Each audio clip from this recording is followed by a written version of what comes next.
High BP यानी कि उच्च रक्तचाप का असर ना ही आपके सिर्फ ब्रेन पर होता है बल्कि आपके हार्ट पर, आपकी किडनी पर, आपके आँखों की रोशनी पर और भी कई सारे बॉडी पार्ट्स में इसके सीवियर इफ़ेक्ट्स होते हैं। और सबसे ज़्यादा घबराने वाली बात यह है कि जब पेशेंट बीपी के सिम्टम्स लेके प्रेजेंट करता है तो बहुत देर हो जाती है, ये एक मेडिकल इमरजेंसी की कंडीशन बन जाती है। नमस्कार, मैं हूँ doctor Abhilasha and welcome to healthy living with doctor Abhilasha. अगर आप इस चैनल पर नए हैं तो चैनल को सब्सक्राइब ज़रूर कीजिए और बेल आइकन को ज़रूर प्रेस कीजिए जिससे कि आपको बाकी सारी वीडियोस की नोटिफिकेशन मिलती रहे। इस चैनल के थ्रू मैं आपको हेल्थ रिलेटेड जानकारी देती हूँ और कैसे आप अपनी लाइफस्टाइल में बदलाव करके स्वस्थ रह सकते हैं ये भी बताती हूँ। तो आइए आज की वीडियो शुरू करते हैं और आज का हमारा टॉपिक है कि उच्च रक्तचाप के लक्षण। कोई आपके परिवार में किसी को भी ये लक्षण आ रहे हैं तो प्लीज़ डॉक्टर के पास जाके अपना बीपी टेस्ट ज़रूर करवाइए और वीडियो को अंत तक देखिए और जानिए कि कहीं आपके परिवार में किसी को हाई ब्लड प्रेशर तो नहीं है।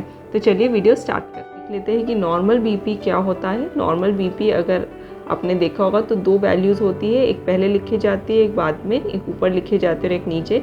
जैसे 120/80 mmHg को नॉर्मल स्टैंडर्ड बीपी कहा जाता है।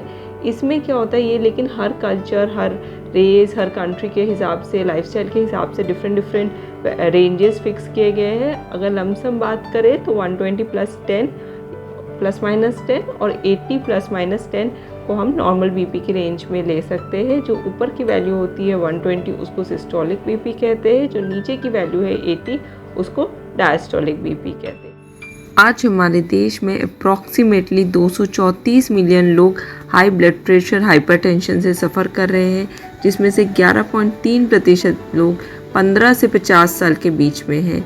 आज की यंग जनरेशन की अनहेल्दी लाइफस्टाइल और स्ट्रेसफुल वर्क एनवायरनमेंट की वजह से उनमें भी ब्लड प्रेशर होने के चांसेस बढ़ते ही जा रहे हैं। प्रेशर को एक साइलेंट किलर भी कहा जाता है क्योंकि जब तक बीपी के सिम्टम पेशेंट में मैनिफेस्ट होते हैं तो बहुत देर हो जाती है और बहुत क्रॉस चेंजेस के साथ पेशेंट प्रेजेंट करता है।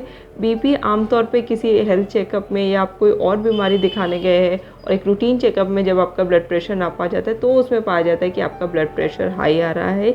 एक दो एपिसोड में अगर आपका ब्लड प्रेशर ज़्यादा आता है, 140/90 या 140/80 आ रहा है तो उसे हाई बीपी नहीं कहते हैं। जब परसिस्टेंटली आपका ब्लड प्रेशर हाई आता है तो उसको हाई बीपी कहते हैं। टेंशन के सिम्टम्स, सबसे पहला जो सिम्टम और सबसे कॉमन सिम्टम्स है वो है हेडेक। जी हाँ, यानी कि सर में दर्द। सर में दर्द कैसा? Morning headache. को मॉर्निंग हेडेक रहता है, माइल्ड से सीवियर हो सकता है और इससे पेशेंट का रूटीन भी इफेक्टेड होता है। सुबह सुबह उठ के पेशेंट को यूजुअली हम लोग फ्रेश फील करते हैं, लेकिन अगर किसी को हाई बीपी की तकलीफ होती है तो उनको फ्रेश फील नहीं होता, सर भारी रहता है और सर में दर्द रहता है। ये दर्द पूरे सर में भी रह सकता है और लोकलाइज, जैसे कि कभी सामने की तरफ दर्द हुआ या आपके टेम्पल्स जिसको हम बोलते हैं साइड में भी पेन रह सकता है। दूसरा सिम्टम जो है वो है डिजीनेस यानी चक्कर आने का। हमेशा सुबह शाम ऐसा लगता है कि जैसे सर घूम रहा है, उठकर खड़े हो रहे हैं तो सर घूम रहा है और ये हेडेक के साथ होता है। सिम्टम है वो है ब्लरिंग ऑफ विजन यानी नज़रों का धुंधलापन। आँखों से आपको विजन जो है वो कमज़ोर हो जाती है, आँखों से धुंधला दिखने लगता है, नज़र कमज़ोर हो जाती है। ये यूजुअली लेटर स्टेज में होता है लेकिन कई बार पेशेंट इसे लेकर भी प्रेजेंट करते हैं और बाद में इन्वेस्टिगेशन में पता चलता है कि उनका ब्लड प्रेशर हाई है, उसमें ब्लड वेसल्स, आँखों की ब्लड वेसल्स पे असर पड़ा है, वो डैमेज हो गई है और बीपी की वजह से रेटिना पर भी असर पड़ता है, वो भी डैमेज हो जाता है जिसकी वजह से ब्लरिंग ऑफ विजन होता है। चौथा सिम्टम ये बहुत ही कॉमन है, वो है फटीग, टायर्डनेस, थकान रहना। क्योंकि ब्लड प्रेशर ज़्यादा हो रहा है, हार्ट को ज़्यादा काम करना पड़ रहा है, तो इससे क्या होता है कि आपके बॉडी में जो ऑक्सीजनेटेड ब्लड है वो सही से नहीं पहुंच पाता और थोड़ा सा काम करके, थोड़ा सा एक्सर्शन करके ही आप थकान फील करने लगते हैं।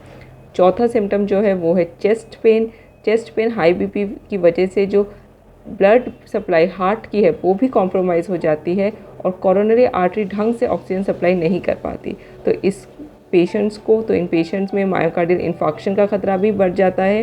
चेस्ट पेन जो कि इसका एक बहुत ही कॉमन सिम्टम है और बीपी की वजह से हार्ट अटैक आना आज की डेट में बहुत ही कॉमन हो गया है।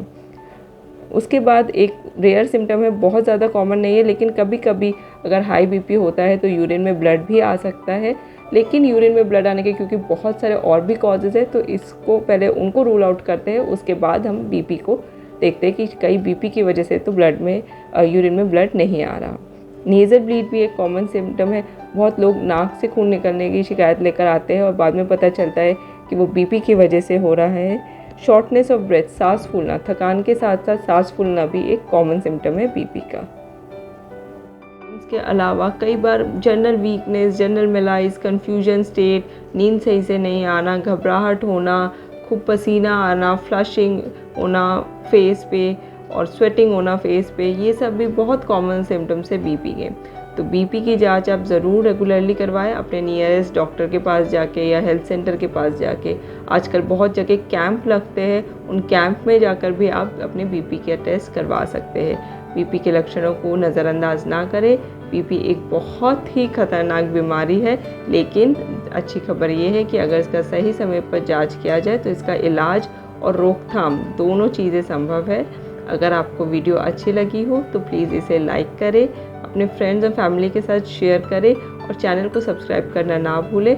Thank you very much for watching. Stay healthy and stay happy.